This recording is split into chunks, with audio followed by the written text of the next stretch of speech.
Hey, what's up, Erie? It's Luke Bollinger with Erie Parks and Recreation, once again bringing you episode 3 of Erie's Old House.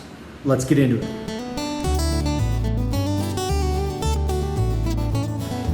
So welcome to another episode of Erie's Old House. Today we're going to actually wrap up our history of Schofield, and we're going to walk around and take a look at all the great progress that we've been making out here at Schofield. And so if you remember episode 2, we left off, we're right around 1918, and this is when things might get a little bit iffy in terms of some conflicting information. So the article in the Lafayette Leader from 1918, the article George Schofield Weds Miss Walton 1918, references an announcement that their marriage following their honeymoon, the couple will go to housekeeping on a farm of the groom's father 4 miles northwest of Lafayette. Now, the narrative from the Boulder County Historic Landmark nomination form states that following Mary's death, George asked her to move onto the farm and that Maud graciously gave up her house for a new cook stove and icebox and took care of cooking, washing, raising her daughter, helping her husband for the next 45 years. According to the nomination, this is the Boulder County Historic Landmark nomination, a porch was added on the southwest corner of the home and that the southeast porch entrance was modified while Maud and George lived in the house. So now we're in 1919. The Lafayette Farmers Company and the Lafayette branch of the Colorado Farmers Union was incorporated in February, and Alfonso Schofield became the president and director of both. The Lafayette Leader, again referencing the Lafayette Leader, reported that the board of directors of the elevator company were instructed to once attend to the matter of securing a site for the erection of the elevator, warehouses, and other building which will be needed for the carrying on of the business. They were also empowered to secure plans for these buildings and let the contracts for their erection. It is the intention to push the completion of their plant without delay and to be ready to handle the members' grain the incoming season. That's from the Lafayette Leader, 1919. So even back in 1919, people were pushing construction projects, making sure they had the ability to store their grain after the next year's harvest.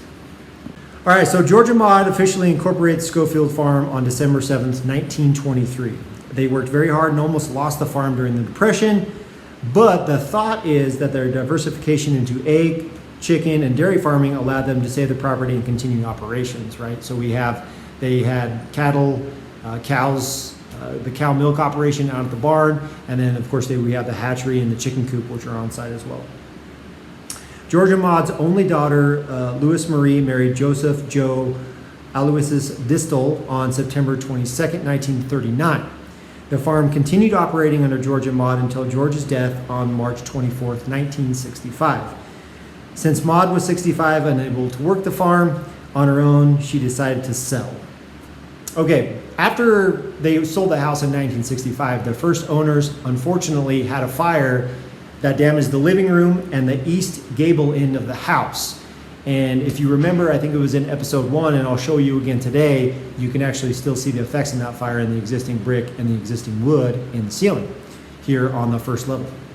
The house was able to be restored, and the only missing element was the fishscale shingles, say that 3 times fast, on the east gable end, which we have since restored, and I'll show you that today. In 1969, Joe and Louis Distel purchased the property back. At that time, he was operating the Lafayette grain elevator. In 1981, Louis dies and Joe moves onto the farm, selling their house in town. The same year, records indicate that the Quonset hut machine shed was constructed. That's that big metal building on the west end of the site.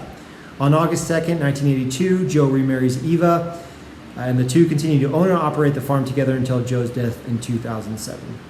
Following Joe's death, the property was transferred to Eva, Patricia Holt, and Joseph Distell. In 1999, the property was nominated, and on August 13th, 1999, the property was designated as Boulder County Historic Landmark. And then in 2014, the Town of Erie bought the property, and really that brings us up to date. We've conducted several assessments on the property. Obviously, the Historic Structures Assessment, which has led us to what we're doing here at the house today. So there's been a lot of history.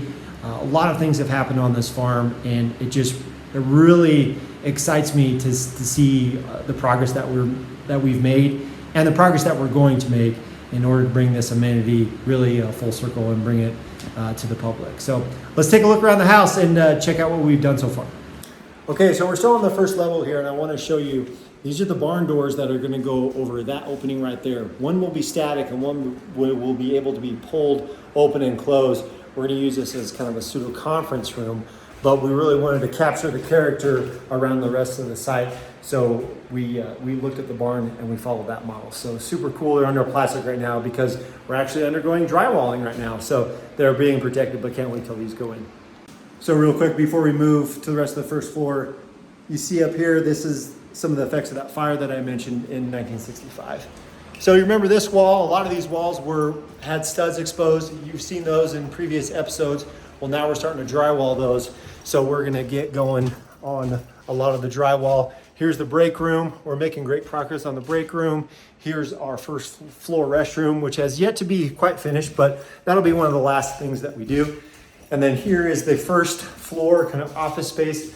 Again, looking at some open walls that need to be closed up, but we're getting really close here on the first floor. All right, up here on the second floor, you can see that we're really working on a lot of our drywall patching. It actually looks, with the light blue and the fresh spackle, it looks like a bunch of clouds. So we still have a lot of open holes. Most of the infrastructure in terms of electrical, plumbing, HVAC, all that stuff is already in. But like I said, really working on patching up the walls. But we've got all of our infrastructure here for our air conditioning units in office number 2 or number 3, depending on if you're counting at home. You can kind of see here, we've got all the systems in place that we need to make sure that we have a comfortable working space here on the second floor. So one thing I think is always really cool, and just how creative contractors are, if you look really close, you can kind of see the ongoing list written right on the wall. Hey, you never have to worry about losing your clipboard or your phone not working on your notes. Boom, it's right up here on the wall. So love when contractors find creative ways to keep track of the list. And then finally, one more thing on the interior. What we're able to do with a lot of the door jambs here is save those, refurbish those, and reinstall them.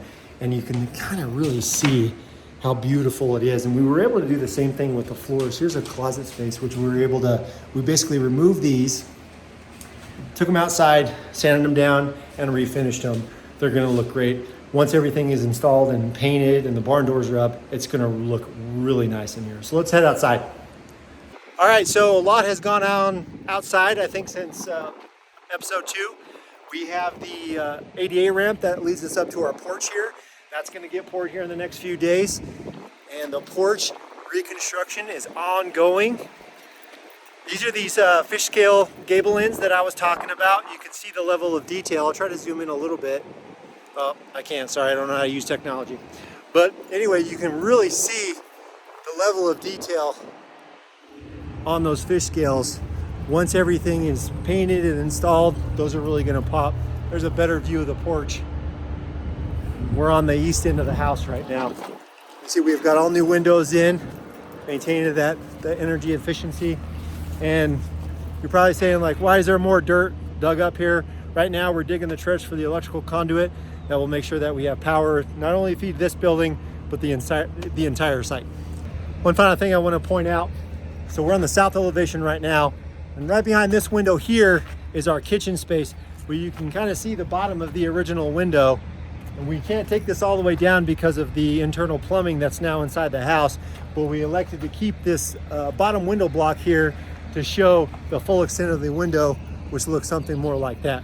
So kind of a really cool historic and modern marrying, if you will, of those two areas. So I think that's about it for episode 3 of Erie's Old House. Keep an eye out for the next one, where hopefully we can show you the finished porch and some more interior finish. But until then, Luke Bollinger, Erie Parks and Recreation. Until next time.